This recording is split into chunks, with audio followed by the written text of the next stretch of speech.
Agora um outro assunto, porque o Ministério Público do Rio de Janeiro denunciou à Justiça o rapper Oruan, seu pai, o traficante Marcinho VP, e sua mãe, Márcia Gama Nepomuceno, por organização criminosa e lavagem de dinheiro para o Comando Vermelho. Segundo o Ministério Público, Oruan utilizaria a carreira musical para dissimular a origem do dinheiro do crime, enquanto Marcinho VP, preso há mais de 20 anos, coordena decisões estratégicas e a movimentação financeira da facção. Já a mãe do rapper e funkeiro é apontada como responsável por receber valores em espécie de traficantes e ocultar o patrimônio por meio de empresas, imóveis e fazendas. Alvos de operação nesta semana, Oruan não foi encontrado e continua foragido há quase 3 meses. Deixa eu chamar aqui o nosso especialista em segurança pública, o delegado Palumbo, que todos os dias lida com o assunto, né, do combate à criminalidade, tem todos os seus anos de experiência como delegado na Polícia Civil. Palumbo, só uma curiosidade interessante, sabe que Oruan é Mauro ao contrário, porque o nome dele é Mauro. E aí, se até o nome está na contramão, as condutas vão ser o quê? Na contramão também, né, o Palumbo? E está foragido há mais de 3 meses. E quando começou a sair notícias sobre o Oruan, possível ligação com crime, teve muita gente defendendo. Interessantemente, teve muita gente dizendo que o pai é o pai, o filho é o filho, e agora as investigações comprovam que há ali uma organização criminosa de lavagem do dinheiro, não é para qualquer um não, para o Comando Vermelho, Palumbo. Kobayashi, ele já está foragido há alguns meses, isso é vergonhoso para todas as instituições policiais, para a justiça que soltou. É complicada essa situação, porque ele continua fazendo clipe, ele continua postando nas redes sociais, ele continua se vitimizando, dizendo que é por causa do estilo musical. A gente tem que lembrar que tanto a Polícia Civil quanto a Federal, a Militar, a Penal, elas não têm lado. O lado é da verdade. Quando se faz uma investigação, ninguém vai ver o estilo musical que ele está cantando. Aliás, ninguém é contra o funk. Nós somos contra a apologia. Nós somos contra as pessoas que enaltecem o crime. Nós somos contra uma pessoa que, quando você tem um mandado de busca e apreensão na sua casa, você vai lá, agride um policial, vai para cima do carro, coloca toda uma população. Nós somos contra quando você vê um funkeiro num baile funk enaltecendo traficantes que estão portando fuzis, apontando para cima esses fuzis, e depois esse mesmo que aparece aí na telinha do querido telespectador da Jovem Pan, aparece fazendo um vídeo dizendo para tropa, por favor, não assalte no asfalto. Só que ele deveria saber que esse assalto que acontece no asfalto reflete no tráfico de drogas. Muitos assaltam, roubo para trocar, por exemplo, o celular, a correntinha, para comprar droga. O ladrão, ele sabe que não dá para ir numa boca de fumo, principalmente no Rio de Janeiro, colocar o cano na cabeça de um traficante e roubar a droga para ele usar. O que ele vai fazer quando ele não tem dinheiro? Ele vai assaltar no asfalto. Então, este indivíduo que aparece aí na tela, aí em cima deste carro, ele passou da hora de ser preso, passou da hora de pegar uma bela condenação, e não venha se vitimizar com esse mimimi dizendo que é por causa do estilo musical, que estão perseguindo o funk. Tem até funk gospel, que não faz nenhum tipo de enaltecimento ao crime, que não coloca bandido como um semideus, que não faz nada disso. E é lógico que a Polícia Civil, a Polícia Federal, quando faz uma investigação, encaminha para o Ministério Público, e o Ministério Público denuncia com base em indícios, e o juiz aceita a denúncia, decreta um mandado, uma ordem, uma decisão judicial de busca e apreensão, de prisão, porque tem elementos suficientes de autoria e de materialidade. O que ele quer é pegar esses milhares de seguidores que ele tem nas redes sociais e jogar contra as forças policiais, jogar contra a polícia, contra o Estado, contra o Ministério Público, se vitimizando o tempo todo. Ele não tem absolutamente nada de vítima.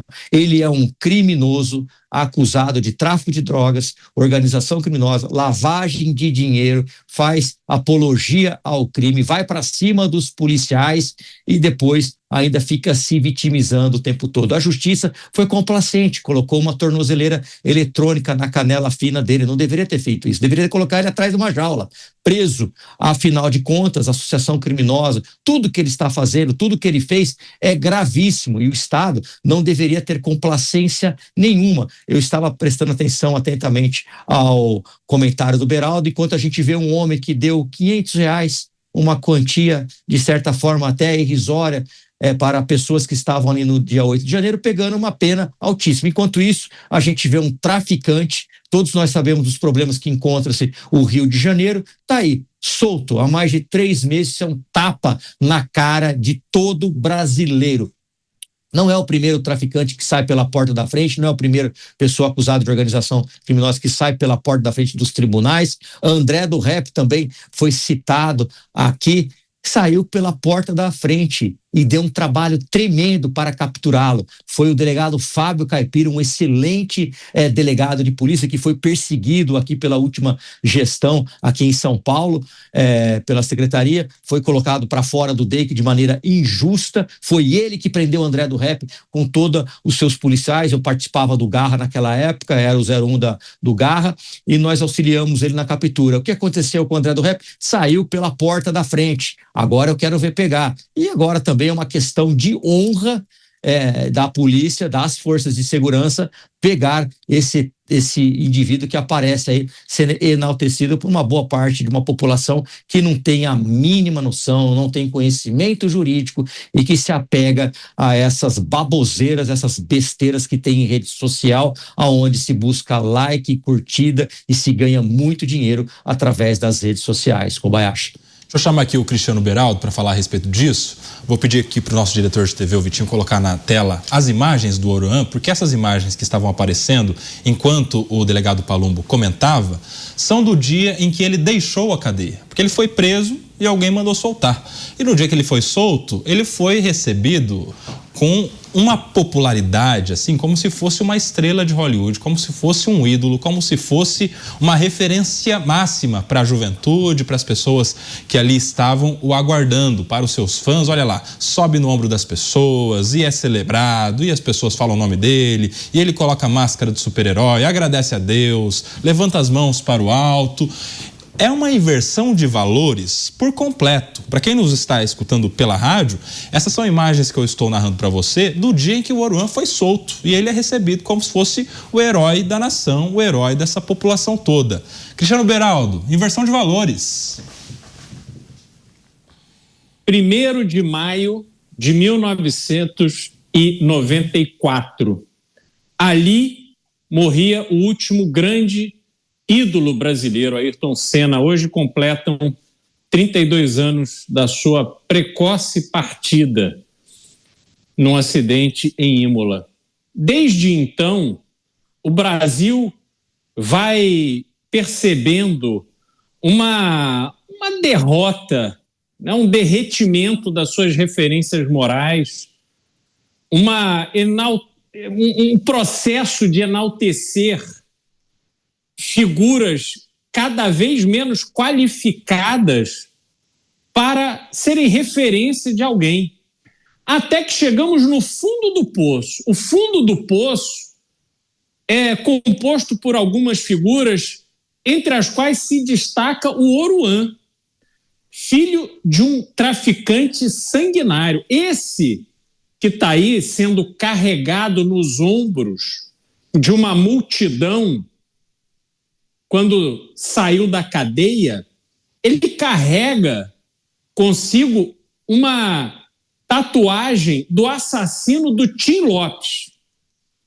Tim Lopes, um jornalista investigativo, foi brutalmente assassinado pelo padrinho do Oruan.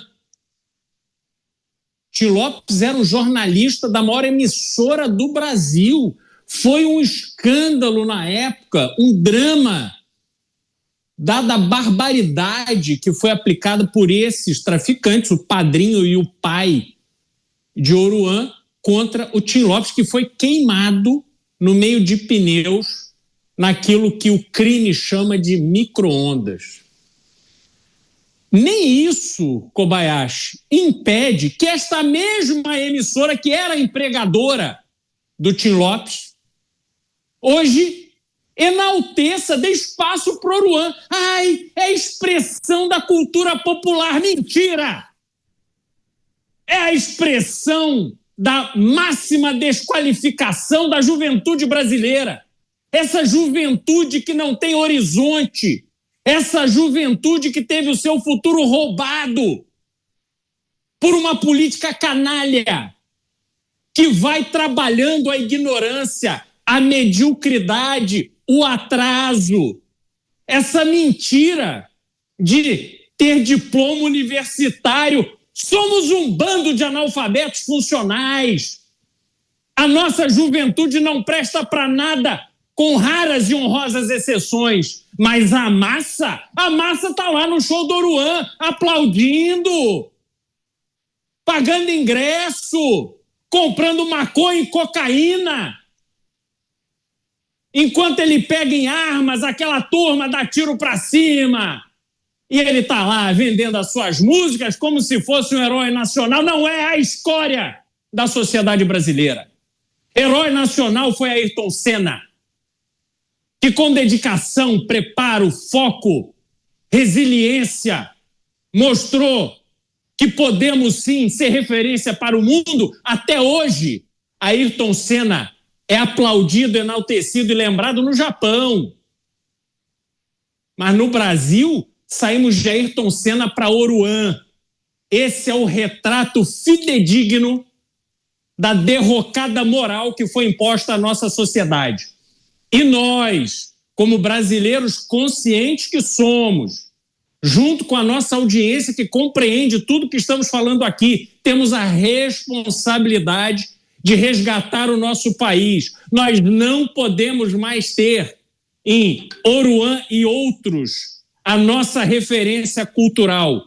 Que se acabem as favelas, que as favelas sejam transformadas em lugares onde o Estado está presente, onde as pessoas morem com dignidade, onde as pessoas tenham condição de melhorar de vida, de avançar de vida. Essa história de cultura da favela, isso é uma balela para proteger organização criminosa, para proteger facção, para proteger miliciano. Favela é um problema, precisa ser enfrentado e resolvido. E à medida que resolvermos os problemas das favelas, que acabarmos com essa excrescência da sociedade brasileira, vamos acabar com figuras como Oruan servindo de referência para a nossa juventude. Ô Beraldo, antes de eu passar aqui para o Musa, eu quero uma outra opinião a respeito do que você está falando, porque isso chama muita atenção, essa coisa da romantização da favela, até uma certa normalização do sofrimento de muita gente. Outro dia eu estava vendo uma notícia sobre turistas que vêm do mundo todo para passear na favela, ali como se fossem ali vitrine para as pessoas acharem bonito aquilo tudo. Qual a sua opinião, você que tem origem no Rio de Janeiro, qual a sua opinião sobre isso? Porque, como você está dizendo, muita gente fala que é a cultura, é a arte, é a história. Mas isso não é a exploração do sofrimento alheio? Não é a exploração da indignidade de muita gente? Porque ali estão os turistas explorando pessoas que estão encarceradas em um território comandado por facções criminosas. Pessoas que estão encarceradas em um território onde o Estado não entra, a não ser com autorização de algumas raras pessoas. Sua opinião como alguém que vem do Rio de Janeiro. Kobayashi, isso que nós vimos ser muito falado nas últimas semanas, dessa glamorização do turismo da favela, isso é o resultado dessa máxima normalização do absurdo que ali ocorre. É um espaço que você visualiza, especialmente no Rio de Janeiro, porque estão ali nos morros, você anda pela cidade vendo aquilo ali, um lugar onde o Estado não entra. A polícia não entra a hora que quer. Você tem na Ilha do Governador, Kobayashi, 90% da energia elétrica não é cobrada porque o tráfico, as organizações criminosas não deixam que a companhia de eletricidade vá lá desligar. Olha que loucura que se vive. E essa realidade do Rio de Janeiro, que tem resort dentro de favela para criminoso do Brasil inteiro, que paga para ficar lá protegido, esta é uma realidade que se replicou pelo Brasil inteiro.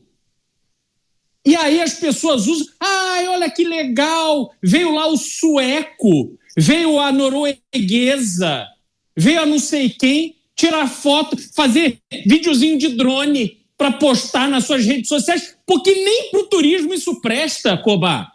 Os números de turismo no Brasil são absolutamente ridículos. O Musa citou isso aqui mais cedo, os números são piores do que ele trouxe.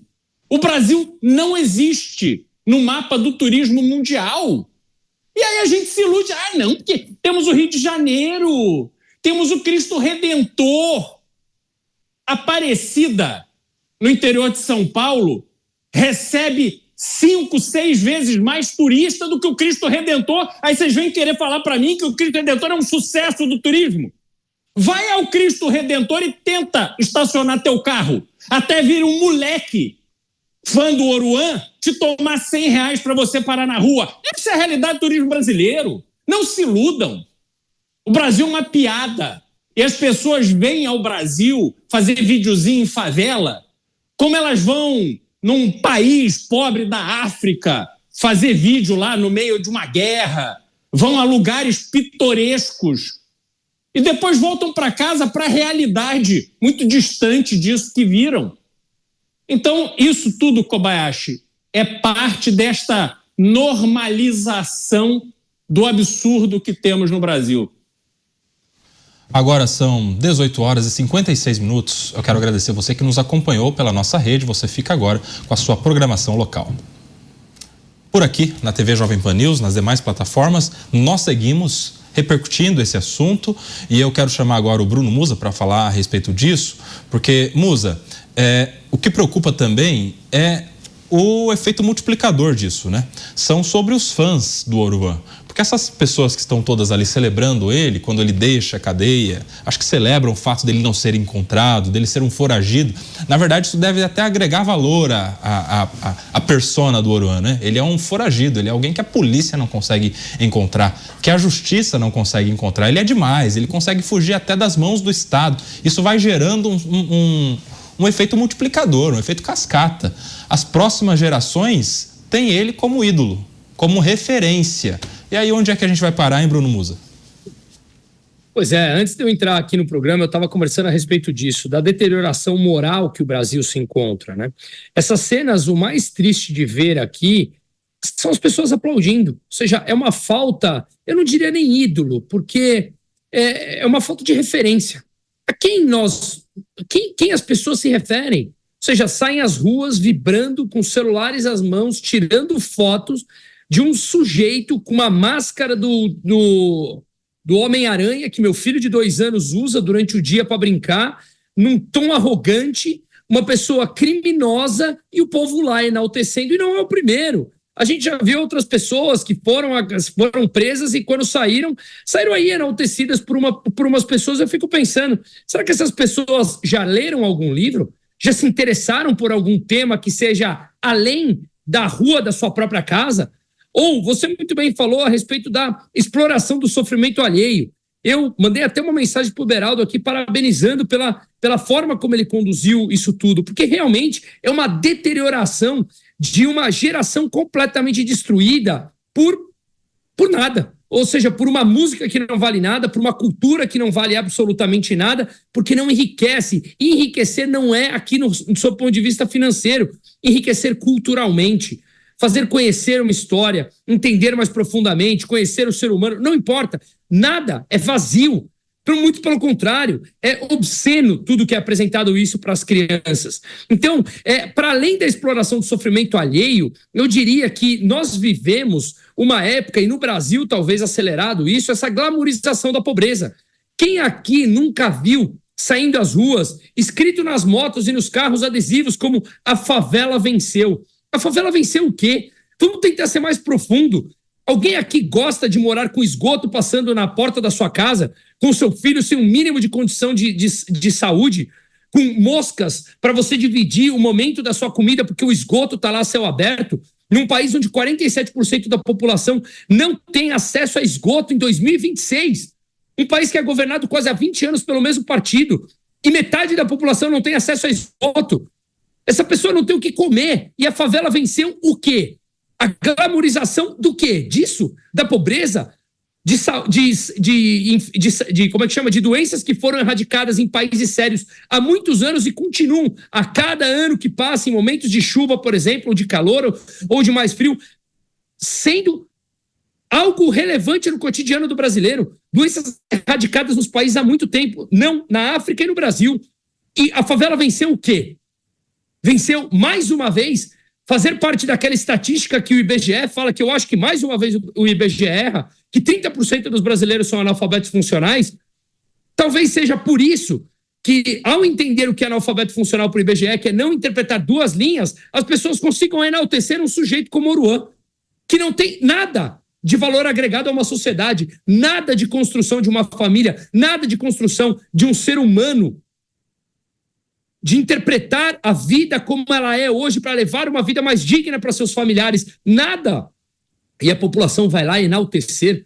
Então, ou nós compreendemos esse movimento para tentar alterar isso, ou então realmente nós continuaremos acreditando que há essa glamorização da pobreza, glamorização da favela. E só para finalizar aqui, eu estava esses dias numa discussão com uma pessoa próxima, relativamente próxima, que tem um viés completamente oposto ao meu. Ela é uma pessoa de esquerda e ela vai fazer foto, ela é modelo, e ela foi no Rio de Janeiro, ali na Zona Norte, fazer uma filmagem de uma propaganda de uma rede conhecida, lá de fora, espanhola mais especificamente, e ela estava me contando todo o aparato de segurança que ela queria ter para ir lá tirar foto, porque lá ela tinha medo. E eu falei, ué, vocês não apoiam esse tipo de coisa? Ou seja, eles não são vítimas de uma sociedade opressora? Então, quando a pessoa chegar para te assaltar, você diga para ele, eu sou defensor da tua causa.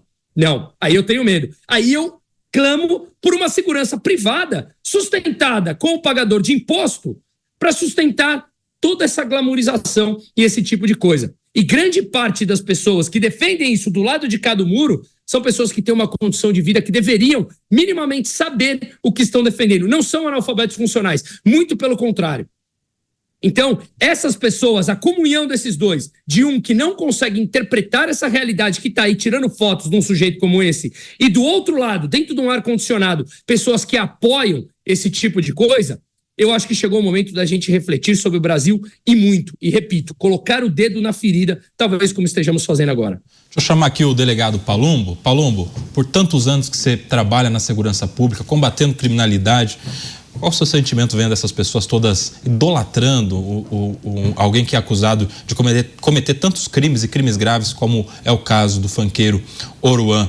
Fico pensando, Palumbo, na situação do pai de família, do Sério, porque a maioria das pessoas que estão sofrendo nas comunidades são de trabalhadores e de pessoas que estão escravizadas pela criminalidade, que dominam aquele território. Como é que cria o filho diante desse tipo de influência que está ali, das crianças que estão sendo levadas a esse tipo de situação, de idolatrarem criminoso, de idolatrarem alguém que consegue ali um habeas corpus para sair da cadeia e que agora está foragido? Sua análise, hein, Palumbo? Como eu acho, a gente tem que lembrar que a maior parte da comunidade, das favelas, eles não apoiam o tráfico de drogas. Isso aí não representa a imensa maioria dos moradores de comunidade. Eu tenho certeza disso porque eu ando em comunidades aqui em São Paulo e a maioria detesta o crime. Só que eles são reféns. E o crime organizado precisa de boa parte dessa população porque ele serve como escudo.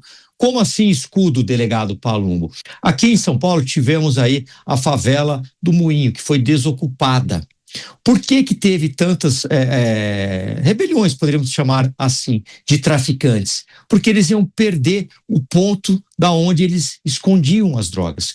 Quando você tem boa parte da população nas comunidades, fica mais fácil você esconder as drogas, fica mais fácil você ter um paiol, fica mais fácil os olheiros do crime, estou falando aqui especificamente de São Paulo, se misturarem junto à população, avisar quando a polícia está chegando, utilizando-se de radinhos, de WhatsApp ou de outro instrumento, são os olheiros do tráfico de drogas, para que a polícia não chegue ao ponto de venda de droga. A maior parte da população de comunidade é de gente de bem, honrada, decente, que quer apenas sobreviver. Mas, infelizmente, essas pessoas aí que são tidas como influenciadores de absolutamente nada, não produzem nada de bom, absolutamente nada, uma porcaria de música, uma letra que a gente não consegue entender absolutamente nada. Aí eu fico pensando nos músicos, né, de antigamente, vendo uma porcaria de letra como essa, que não se entende nada.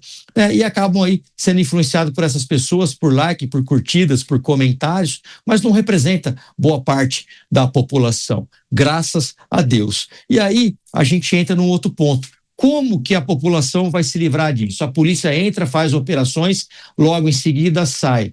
Só que o morador fica lá, ele fica numa situação de dificuldade. Eu me lembro quando fui ameaçado por um traficante aqui em São Paulo, chamado Piá, que já tinha matado um policial militar, tinha matado inclusive um segurança de transporte de valores com um tiro de 12 na cabeça, uma escopeta, e ele mandou um áudio me ameaçando. Quem nos ajudou a prender esse traficante foram os moradores da comunidade, que passavam de maneira velada as informações de onde ele poderia estar. Essa semana estive em Ribeirão Preto, tenho muitos amigos policiais, estava num bairro lá periférico, e uma senhora falou: eu tenho uma vontade enorme de te dar um abraço, mas não posso, porque depois os traficantes vêm para cima de mim. É assim que a população fica no meio desses traficantes. E a maioria, Kobayashi, tenha certeza, não compactua com imbecilidades e nem com vagabundos. Quem está em cima aí de branco aí é um vagabundo, ele é um criminoso, ele é uma pessoa perigosa, é uma pessoa quem está por trás dele é o Comando Vermelho, que é uma das principais facções do Rio de Janeiro, aonde ele vai fazer a música dele, a arte dele, que não tem absolutamente nada de arte. Fica lá os traficantes apontando o bicudo para cima. Para quem não sabe o que é bicudo, é um jargão policial que significa fuzil. E para ele, tá tudo bem. Agora, também é de se estranhar, né, que qualquer publicação, você, Kobayashi, que tem filho pequeno, faça uma publicação com o seu filho só de fralda. A plataforma vai lhe acusar que você está promovendo a pedofilia. A gente sabe que você não está, mas um vagabundo, um criminoso, um traficante que tem um histórico familiar de crime, que fez o que fez, que recebeu o habeas corpus, o benefício de sair com uma tornozeleira, ele continua publicando redes sociais em atividade e não acontece absolutamente nada. O que se passa na cabeça dessas pessoas que estão aí, ó? Essas cabeças de miolo aí, não tem nada na cabeça de vento, que não tem nada. O crime compensa. O crime compensa, eu vou cantar qualquer porcaria de música, vou colocar no YouTube, vou ganhar muito dinheiro, vou prosperar às custas sem ter que trabalhar. Só que o que eles talvez não saibam, por falta inclusive de cultura, é que por trás dele, ele fez esse sucesso porque ele teve uma organização criminosa por trás, ele teve o Comando Vermelho por trás, enfiando dinheiro nas músicas, enfiando dinheiro nas plataformas, e aí ele cresceu, o número de seguidores, com música, e a gente sabe como é que funciona. Só que essas pessoas que estão aí não têm a mínima ideia. Eu vou abrir um Instagram, eu vou viver do Instagram, eu vou viver do YouTube, eu vou viver da arte, eu vou ver, e não é bem assim. A gente sabe muito bem o que está por trás dele, como a gente soube aqui agora, 2-3 semanas atrás, quando a Polícia Federal fez uma mega operação junto com o Ministério Público e colocou aí em xeque diversos pseudos, né, ou cantores que estavam ali envolvidos em organização criminosa, em lavagem de dinheiro e em tudo isso. Não é de graça que ele chegou e alcançou sucesso nas plataformas.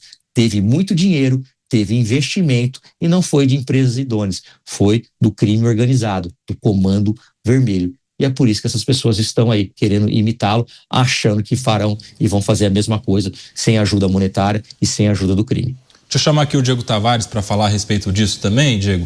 O Beraldo bem lembrou, né, que hoje, dia 1º de maio de 2026, faz exatamente 32 anos do dia em que faleceu um dos últimos, se não o último grande herói brasileiro, que era Ayrton Senna da Silva, né? O Ayrton Senna do Brasil, como foi batizado pelas narrações do Galvão Bueno, lá em Imola, no Grande Prêmio de Imola, na Tamburello, na Itália.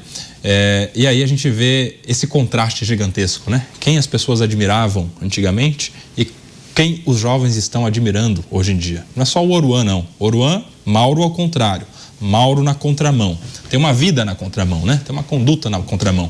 Se o Ayrton Senna tinha o tema da vitória, a música do Oruan deve ser o tema da derrota, né, ô Diego? Exatamente, e o tema da derrota do Brasil, assim como o tema do Ayrton Senna era a vitória de todos os brasileiros, os temas do Oruan são a derrota do Brasil, como os meus colegas já amplamente expuseram aqui nos seus comentários.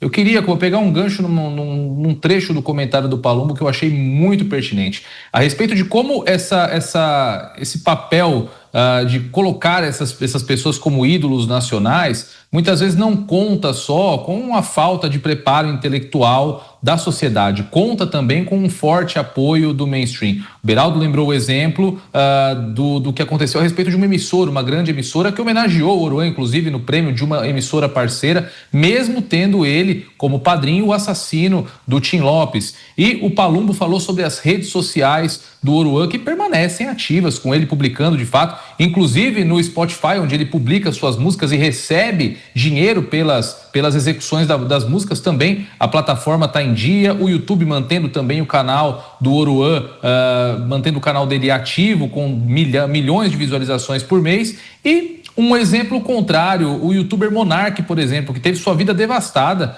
pelo Estado brasileiro, que agora, recentemente, no começo de abril, o Ministério Público, inclusive, voltou atrás e disse que ele não praticou discurso de ódio no seu podcast que ele mantinha junto com o sócio, tentou agora voltar para a internet, colocar um canal no YouTube. Ele só expôs o estúdio onde ele gravaria os episódios do canal, a plataforma derrubou o novo canal do Monark. Ele nem usa mais o nome de Monark, né? Disse agora que vai usar o seu nome de batismo. E os canais do Oruan, as redes sociais do Oruan, todas ativas, inclusive possivelmente com ele recebendo os proventos financeiros decorrentes das exibições das suas músicas. Então, nós vivemos de fato uma inversão de valores, uma grande derrota da sociedade brasileira. É muito triste. Eu, como pai de 3 meninas, você, como pai de 2 meninos, filhos pequenos, imagino que se preocupa com o futuro dessas crianças, vendo tantos jovens enaltecendo uma figura que não agrega absolutamente nada. O Oruan já deu entrevistas, eu já assisti algumas entrevistas dele, ele mal sabe se expressar num português semi-correto, ele tem dificuldade de fala, ele não sabe cantar,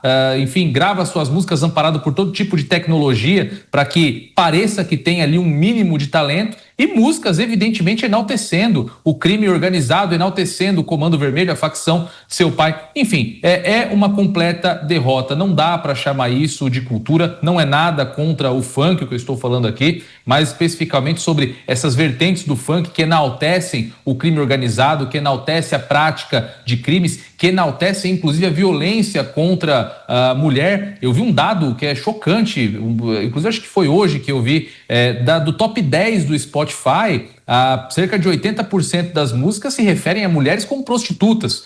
Isso diz muito sobre a endemia de violência contra a mulher que o Brasil passa, justamente em razão dessa deterioração cultural entre os nossos jovens, entre as pessoas no Brasil de modo geral. Então, de fato, é um contraste muito triste saber que no dia de hoje nós temos o aniversário da morte de um ídolo como Ayrton Senna, que de fato trouxe orgulho para o Brasil, nos deu orgulho de ser brasileiros, mas que hoje os ídolos da grande massa, os ídolos da sociedade do mainstream, são figuras como o Oruan.